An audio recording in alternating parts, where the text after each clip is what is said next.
Hey, welcome to Integrative Preparedness. I'm Steve Smith. Hope you can hear me okay. I came out here to play with the dog. Maybe he'll show up in a minute. He's overeating right now. But I came out because I love the snow. I saw a snowflake yesterday, just a single little snowflake.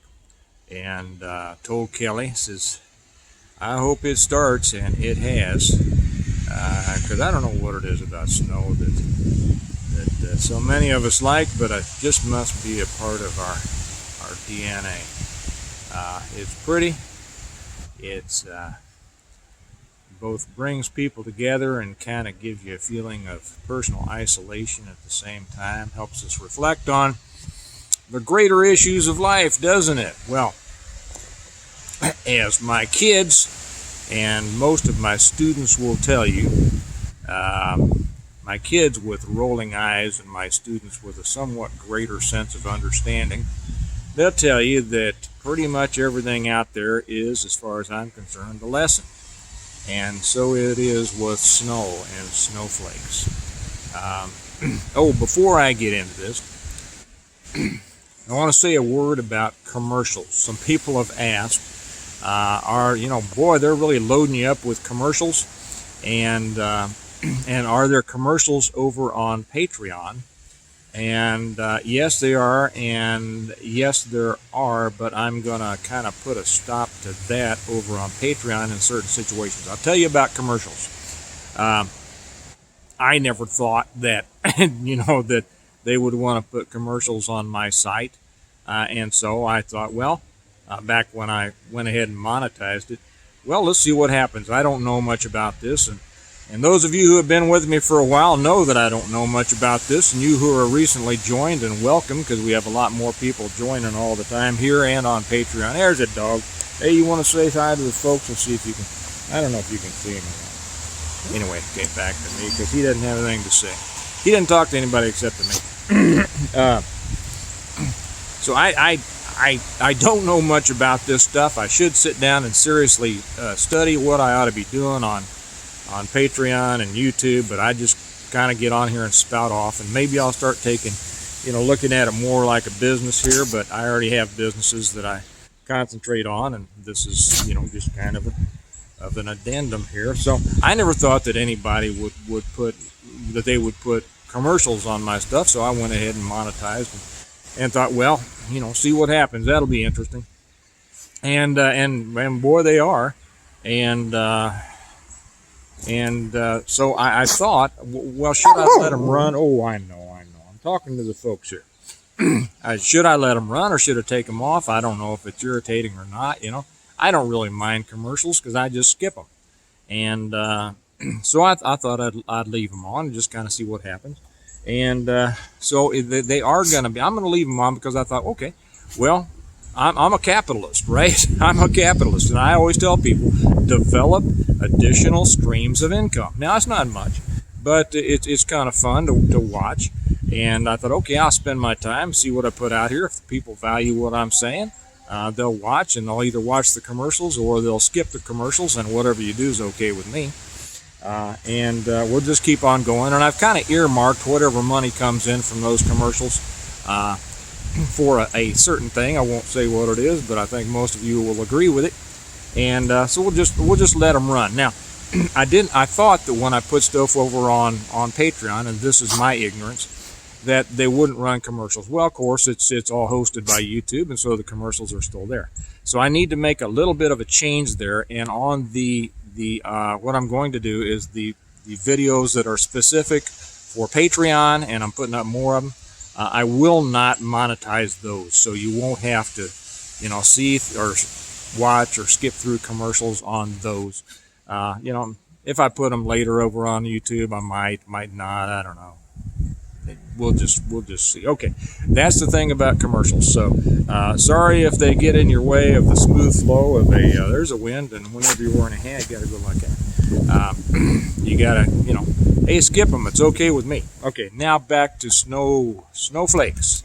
The lesson, what should I call this? The lesson of 1,000 snowflakes.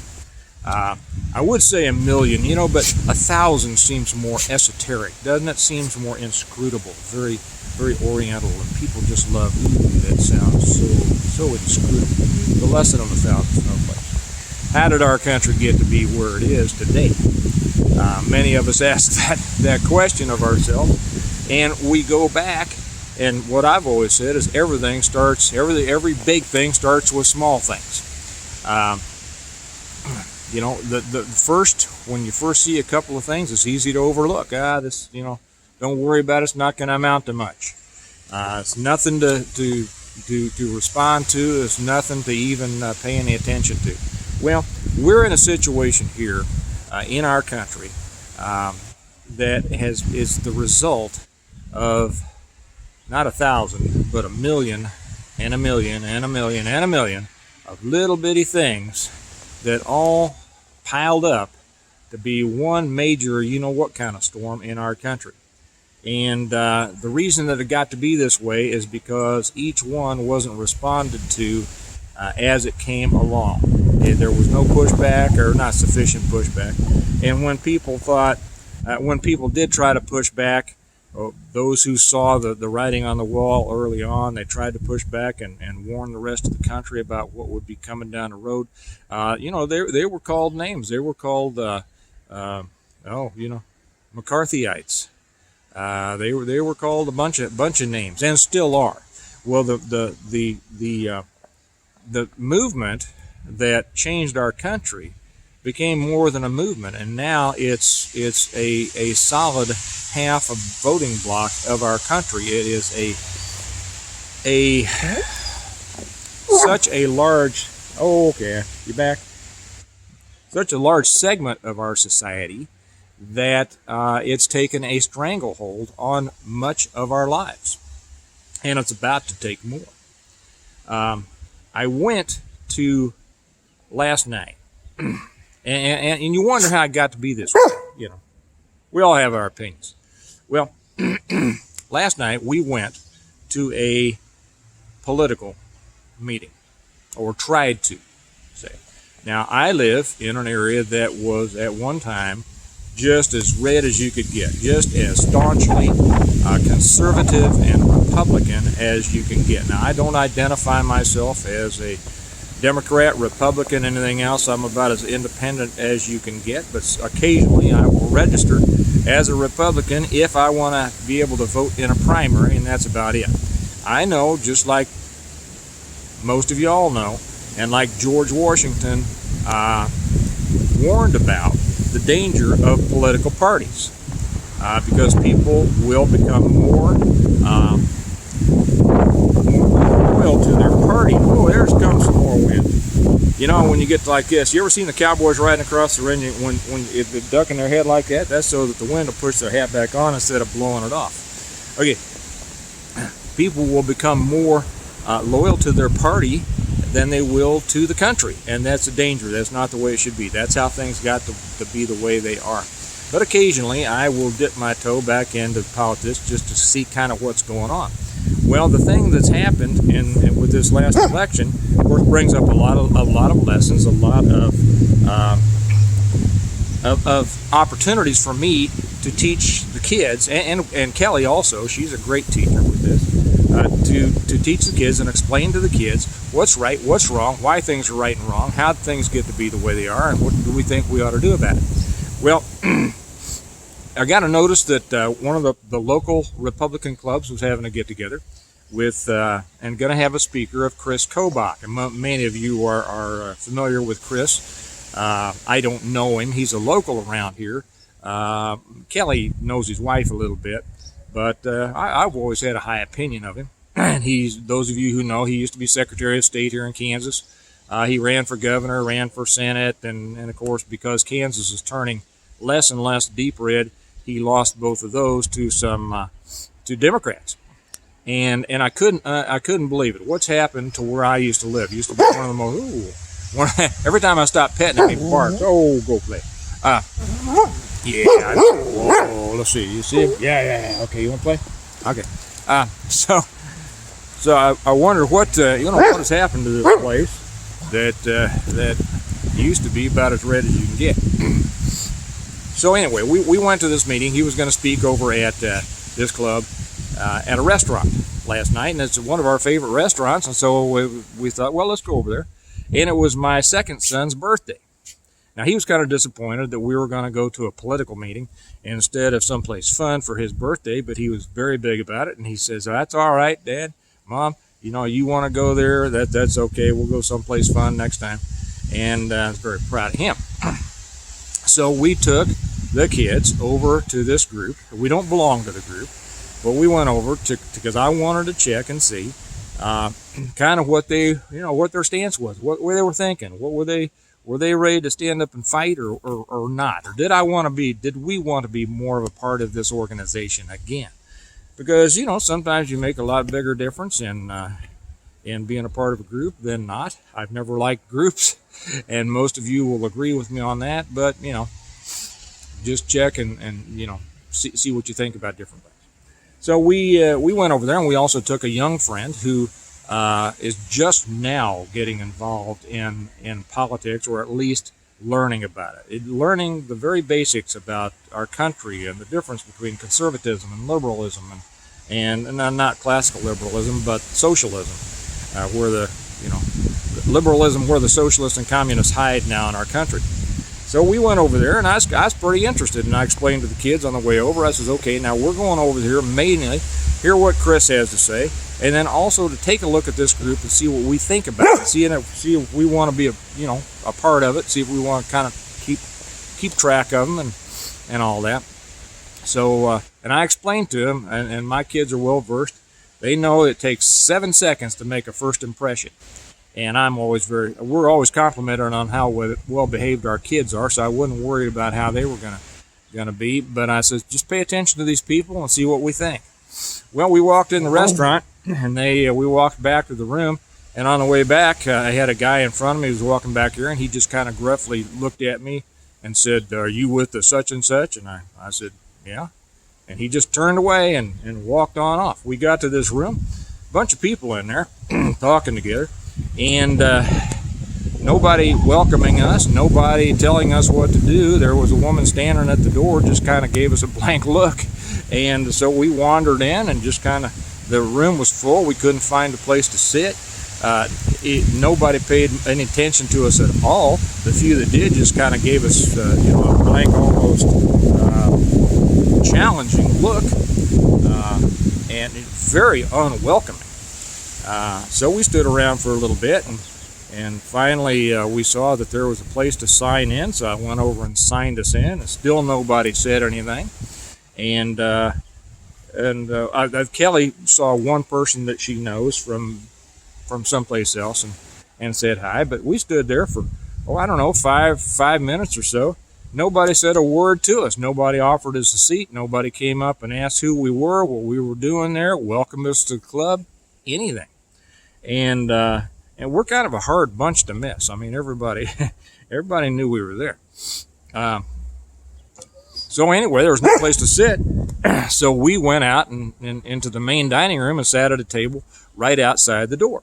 Well, we sat there for 30 minutes as I just kind of watched to see what was going on. Nobody, and there were women at the door greeting people, only people that they knew, because this is a private club. This was the quintessential establishment Republican group. And of course, they all chuckled to each other and talked to each other. There wasn't many smiles. There was a bunch of sour looks. I don't know why that is. And there was, but not once. And that woman, we were sitting probably 10 feet from her. Not once did she acknowledge us.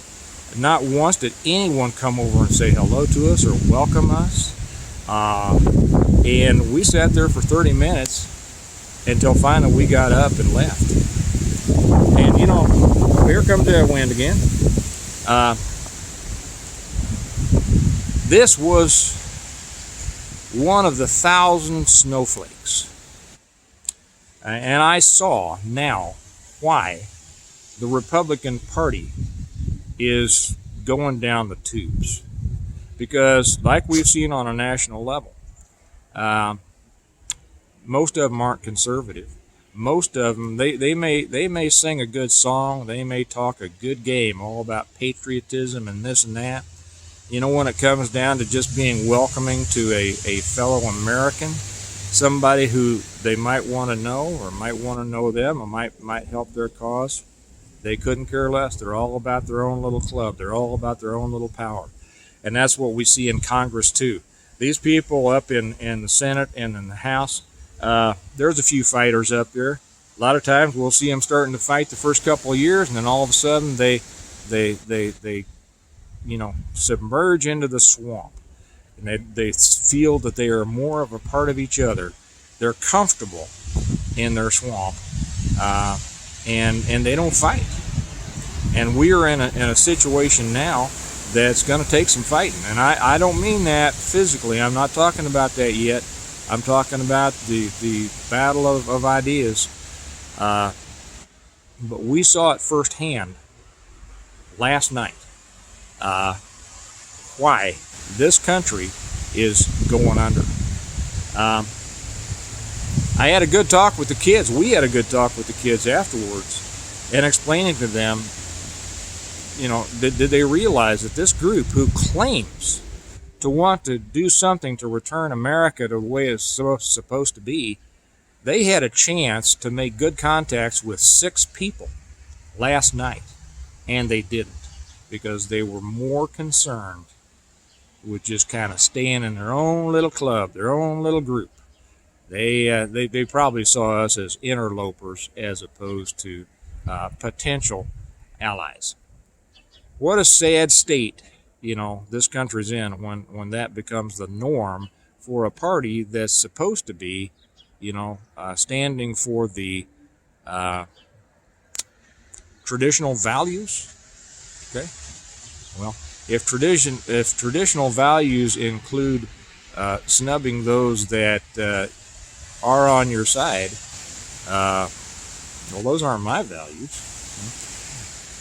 The point coming down to this is I see also this in a lot of the patriot and preparedness comments and things, that people are too apt to discount people who don't exactly reflect their views or their way of thinking.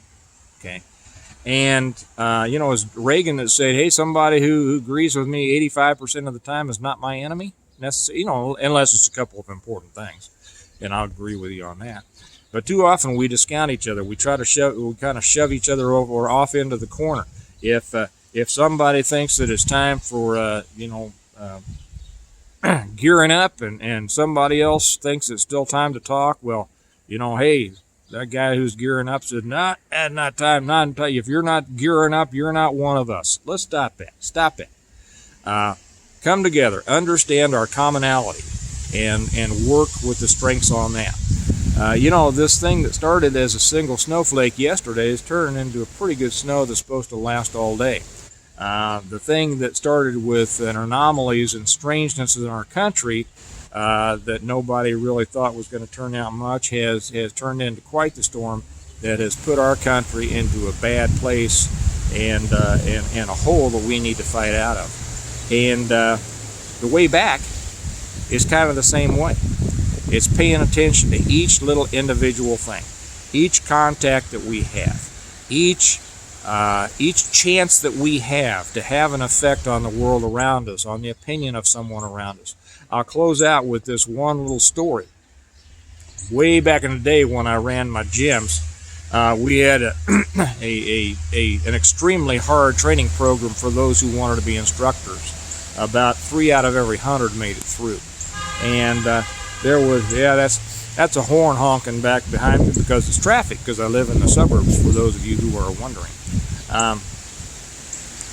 There was a girl in there who, and being in a university town, of course, they were just swamped with liberalism, and so but I would talk a lot about, because I wanted people who represented me to understand the importance of certain things in business and certain things in life and such as that. And so I would talk a lot about history. I would address the latest idiocy that was coming through college from their instructors and their professors. And I talked a lot about conservative values. Well, a lot of the people who were there agreed with that, but many didn't. And there was this one girl, and I don't remember her real well.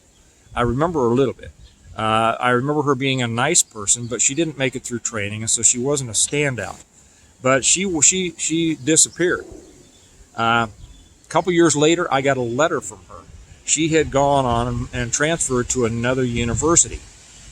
And she said that she thanked me for all the times that I had talked to them about our country and about values and about conservatism and about the dangers of liberalism and socialism and all that. She said, thank you for that. She says, at first I thought you were nuts. I thought you were just one of those old rednecks that, I wasn't going to be able to get along with. But she said, the more I listened to you, the more it made sense. And the more it made sense, the more I studied. And she said, when I got down here, I thought about what you had said, and I studied it even more. And she says, and I started a Republican club, a student Republican club, whatever, at the new university, which was a large university. It became one of the largest young Republican clubs in the Midwest on college campuses. That is the influence you can have. That is the effect you can have with just one snowflake, just one little thought you put out there. And so I encourage you, realize we're in the position we are now because of little things that all pile together. But the way back is small things, that we do consciously on a daily basis, and let's try to put a snowstorm of our own together and come back, because that's the way to do it. We don't want a war. We want to try to fight this thing. Hey, if it comes to that, okay, fight. But only a fool wants to fight when you can still talk. Okay, so think about our own snowflakes. Think about those little things that we can do every day, and see if we can't do some pushback on this, because that's the best way to go. I guess enough of that. I'm gonna go play with the dog some more and enjoy this snow. Remember that we prepare well today in order to live well tomorrow, and each one of the little things that we do is a part of that preparation. Let's pay attention to those little things and do as many as we can. I'll talk to you later. Bye-bye.